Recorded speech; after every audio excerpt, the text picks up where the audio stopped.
only 3 companies manufacture insulin in the US: Sanofi, Novo Nordisk, and Eli Lilly.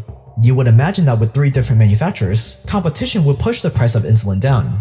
But here's the thing, for as long as these companies have been making insulin, their prices have only ever increased. And if that's not suspicious enough, every price increase between the 3 manufacturers is usually very similar and around the same time.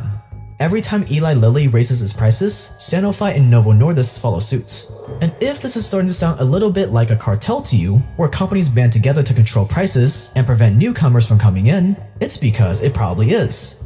Now you might be asking yourself, why doesn't someone else just come in and sell insulin at a lower price? The patent must have expired, it's almost 100 years old, right?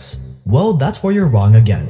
To prevent the patent from ever expiring, these insulin manufacturers make a few tiny irrelevant changes to the drug every couple years so they can keep extending their patent. So even if a company wanted to come in and make affordable insulin, they would probably get sued for billions of dollars. And here's another problem. Insulin isn't a chemical drug, it's a biological one.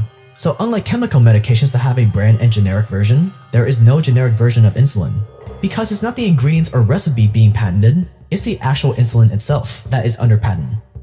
And if you think manufacturers are the only ones profiting in the scheme, you are sadly mistaken. Once an insulin vial has been manufactured, it moves from the manufacturers to the wholesalers and eventually to the pharmacy.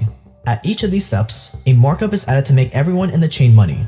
Once the insulin reaches a pharmacy, patients without insurance have to pay for the full cost of each vial, and those with insurance think they're getting a better deal, but they're getting just as screwed as the uninsured, with all the middlemen involved with insurance companies.